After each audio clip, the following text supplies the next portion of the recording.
हम समझा रहे हैं वो सिंपल सा बात मतलब क्या है, सिंपली एकदम समझ लो। यहाँ पे आ जाओ, देखो अब आप शेडेड रीजन को आइडेंटिफाई करना तो मतलब क्या समझ गए हो, ठीक है ना। अब देखो ये पार्ट जितना बड़ा है, ठीक है, इसके नीचे हम ये पार्ट बनाया, ये भी उतना ही बड़ा है, इसमें कोई डाउट है नहीं। उसके नीचे हम मतलब क्या सर ये पार्ट बनाया, वो भी उतना ही बड़ा है ना। उसके नीचे हम ये पार्ट बनाया, वो भी मतलब क्या सर आपको उतना ही बड़ा है, ज़्यादा बड़ा नहीं कम बड़ा, मतलब क्या सर आपका है क्या नहीं। अब एक बात बताना कि यहाँ पे हम इसको दो इक्वल पार्ट में डिवाइड कर दिया, ठीक है। यहाँ पर भी इसको हम दो इक्वल पार्ट में डिवाइड कर दिया, यहाँ पर भी इसको हम दो इक्वल पार्ट में डिवाइड कर दिया, यहाँ पर भी इसको हम दो इक्वल पार्ट में डिवाइड कर दिया। बोले सर आपको क्या फ़र्क पड़ा इससे, है ना। लेकिन अब हम क्या किया, इस वाले को लिया हम चार इक्वल पार्ट में डिवाइड कर दिया, ठीक है। और इस वाले को हम लिया और लेने के बाद इस वाले को हम लिया और लेने के बाद मतलब क्या सर आपको चार इक्वल पार्ट में पहले डिवाइड करने के बाद उसके बाद हम क्या किया सर आपका 8 इक्वल पार्ट्स में मतलब क्या सर आपको डिवाइड कर दिया, ठीक है। और इस थोड़ा सा पतला करना पड़ेगा नहीं तो हम काम कर नहीं पाएंगे, है ना। और इस वाले को लेने के बाद पहले तो हम चार इक्वल पार्ट में डिवाइड किया, फिर हम मतलब क्या किया सर आपका 8 इक्वल पार्ट में मतलब क्या था डिवाइड कर दिया। 8 है क्या, ज़्यादा हो गया ना। नहीं 1 2 3 4 5 6 7 नहीं 8 है, ठीक है। उसके बाद हम मतलब क्या सर आपका 16 इक्वल पार्ट में मतलब क्या सर आपका डिवाइड कर दिया, ठीक है। मान लो 16 इक्वल पार्ट, अगर थोड़ा सा नहीं भी है तो, ठीक है। और उसके बाद हम क्या किया बताओ तो, आप समझो ऊपर वाले में ये शेड किया, नीचे वाले में ये शेड किया, फिर नीचे वाले में क्या सर आपको यहाँ तक शेड किया, फिर नीचे वाले में यहाँ तक शेड किया। तो ये चारों आपस में क्या सर आपका इक्वल है ना। लेकिन एक फ़र्क है, बोलो क्या फ़र्क है। यहाँ पे दो इक्वल पार्ट किया गया है, चारों क्वांटिटी में इक्वल, ये बात समझ में आना नहीं समझे। यहाँ भी इतना ही पोर्शन है सब मिला के, यहाँ पर भी इतना ही पोर्शन है सब मिला के, यहाँ पर भी इतना ही पोर्शन है सब मिला के, और यहाँ पर भी इतना ही पोर्शन है सब मिला के। तो ये चारों शेडेड रीजन आपस में इक्वल हुआ या नहीं हुआ। लेकिन यहाँ इसमें क्या फ़र्क है, यहाँ पे इसको दिखाया जा रहा है 1/2 से, यहाँ पे इसको दिखाया जा रहा है मतलब क्या 2/4 से, यहाँ पे इसको दिखाया जा रहा है मतलब क्या 4/8 से, और यहाँ इसको दिखाया जा रहा है मतलब क्या सर आपके 8/16 से। तो क्या समझ में आया, ये भी हाफ है, ये भी हाफ है, ये भी हाफ है, ये भी हाफ है, इसलिए जो है 1/2 क्या चीज़ के बराबर है। सॉरी, जब नहीं काम करने तब काम कर रहा है, ठीक। और जब काम करने तो काम मतलब क्या करता है सर आपका नहीं करता है। मैथ सॉल्वर बंद करो, मैथ सॉल्वर को, है ना। तो 1/2 क्या चीज़ के बराबर है सर आपका 2/4 के बराबर है। 1/2 2/4 जो है वो क्या है सर आपका 4/8 के बराबर है। 1/2 2/4 4/8 जो मतलब क्या है आपका 8/16 के बराबर है। और अगर हम लिखते हैं 50/100 तो 50/100 के मतलब क्या बराबर मतलब क्या होगा सर आपका होगा। ये सिंपल बात आया समझ में ना। तो वो सारा फ्रैक्शंस जिसका वैल्यू सेम होता है लेकिन मतलब क्या होता है सर आपका अलग तरीके से रिप्रेजेंट किया जाता है, उसको कहा जाता है क्या सर आपका इक्विवेलेंट फ्रैक्शन। अब तुम बताओ 1/2 2/4 कैसे बना। जब हम लोग न्यूमरेटर को भी 2 से मल्टीप्लाई किए और डिनोमिनेटर को भी क्या किया सर आपको 2 से मल्टीप्लाई किए, तब जाके वो क्या बन गया सर आपको 2/4 बन गया। अब बताओ 1/2 जो है वो मतलब क्या 4/8 कैसे बना। जब हम न्यूमरेटर को भी मतलब क्या सर आपका किससे मल्टीप्लाई किए 4 से मल्टीप्लाई किए, और डिनोमिनेटर के मतलब क्या 4 से मल्टीप्लाई किए, तो वो बन गया मतलब क्या सर आपका 4/8। अब बताओ 1/2 जो है वो मतलब क्या सर आपका 8/16 कैसे बना। जब हम न्यूमरेटर को भी और डिनोमिनेटर को दोनों को मतलब क्या सर आपका 8 से मल्टीप्लाई किया तो बन गया मतलब कि 8/16।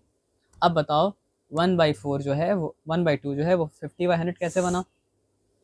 जब हम 1/2 का न्यूमरेटर को 50 से मल्टीप्लाई करते हैं और डिनोमिनेटर को भी क्या सर आपका 50 से मल्टीप्लाई करते तो बन गया मतलब क्या सर आपका 50/100।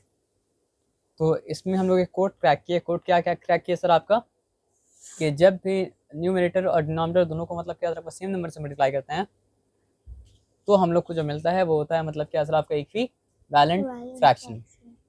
और इक्विवेलेंट फ्रैक्शन का मतलब क्या होता है सर आपका रिप्रेजेंटेशन मतलब क्या होता है डिफरेंट होता है, लेकिन वैल्यू मतलब क्या होता है सेम होता है। तो जब भी हम लोग न्यूमरेटर और डिनोमिनेटर दोनों को क्या करते हैं सर आपका मल्टीप्लाई करते हैं एक ही नंबर से, तो जो फ्रैक्शन आता है फ्रैक्शन को कहा जाता है मतलब क्या सर आपका इक्विवेलेंट फ्रैक्शन, है ना। और इक्विवेलेंट फ्रैक्शन का मतलब क्या होता है वैल्यू सेम रहता है लेकिन मतलब क्या होता है सर आपका रिप्रेजेंटेशन मतलब क्या होता है डिफरेंट होता है। तो अब आप इक्विवेलेंट फ्रैक्शन के बारे में कंफ्यूज्ड हैं ना? आप मतलब क्या आपको क्रैक कर लिए कोड? आता है। आता है? अच्छा, पहले से आपको आता है। तो अभी जो बताया उसमें कुछ आपको नया पता चला ना? आपका टाइम वेस्ट हुआ? नहीं, जो हकीकत है आप बोल दीजिए आप। पता था। क्या नया पता था ऑलरेडी ना? हाँ। तो उससे आप बोले क्यों ना टाइम वेस्ट हुआ? तो आप बोलना चाहिए ना टाइम वेस्ट हो गया सर मेरा इतने कीमती टाइम को आप वेस्ट कर दिया सर, ये काम क्यों किया सर, है ना सर? अब आते यहाँ पे क्या लिखा था आपका, find the equivalent fraction of मतलब क्या 15/, तो आपको पता है ना? तो चलो आपका टेस्ट 15/35 का इक्विवेलेंट फ्रैक्शन निकालना है। कैसे निकालोगे? एक ट्रिक हम बताए थे कि न्यूमरेटर और डिनोमिनेटर से अगर सेम नंबर को मल्टीप्लाई करते हो तो भी मतलब अगर सेम नंबर को मल्टीप्लाई करते हो न्यूमरेटर डिनोमिनेटर से तो भी इक्विवेलेंट फ्रैक्शन आता है, और सेम नंबर डिवाइड तो भी आएगा। यहाँ लेकिन दूसरा कोई नंबर तो नहीं है। हम जब किए थे दूसरा कोई नंबर था नहीं था ना? हम 2 से मल्टीप्लाई किए तो मतलब क्या है, 2/4 आ गया। 4 से मल्टीप्लाई किए तो मतलब क्या, आपको 4/8 आ गया। तो बोलने का मतलब ये है अगर हम 15/35 को 2 से मल्टीप्लाई कर दो, जो भी आएगा वो क्या होगा सर आपका? इक्विवेलेंट फ्रैक्शन होगा। तो क्या होगा सर आपका 30 क्या हो चुका सर आपका? 70 हो चुका। 70 होगा? नहीं 60। 60 होगा? 70 तो होगा सर। लेकिन अगर तुम क्या करते 15/35 को 3 से ही मल्टीप्लाई करते, मतलब 3 से ही मल्टीप्लाई करते तो भी क्या होता सर आपका? 45 और 100 नहीं 105 है ना? नहीं 110 110 होगा ना? काउंटिंग करो। 30 30 30 क्या हो गया सर आपका? 90। फिर 5 5 5 क्या हो गया? 50। 90 + 15 क्या हो गया सर आपका? 105 हुआ ना? या 10 हुआ? 5 हुआ ना? केमिस्ट्री करेंगे, ठीक है। तो लेकिन 75 + 25 100 होता है फिर। 75 + 25 100 होता है, तो उसका हम क्या करें बताओ? तो यहाँ सर देखो यहाँ पे 30 30 और 30 क्या हुआ ये बताओ हमको तुम? 90 हुआ ना? अब 5 प्लस मतलब क्या सर आपका? 5 + 5 क्या हो सर आपका? 15 हुआ ना? है ना? अब यहाँ पे क्या हो सर आपका? 105 हुआ ना? तो हम मतलब क्या आपको पहले ही बताया कि मैथ्स हिस्ट्री की तरह नहीं है। हिस्टोरियन ए और हिस्टोरियन बी का मतलब क्या सर आपका? मतलब क्या सर आपका डिसएग्रीमेंट चल रहा है। तो हिस्टोरियन ए बोला कि मतलब अशोका बहुत अच्छा राजा है, और हिस्टोरियन बी बोल रहा है मतलब क्या सर आपका? अशोका जो काम किया अहिंसा को इसलिए वो क्या किया, अपनाया, क्योंकि उसको मतलब क्या सर आपका राज्य को लंबे समय तक राज्य करना था, राज्य में लंबे समय तक राज करना था। तो हिस्ट्री है, हमको लगा नंबर 75 है।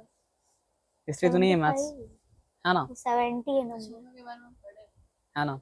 ये भी पढ़े हैं, डिसएग्रीमेंट भी। अच्छा, अहिंसा मतलब क्यों अडॉप्ट किया था, है ना? मैम बताई थी क्या? हाँ, अहिंसा।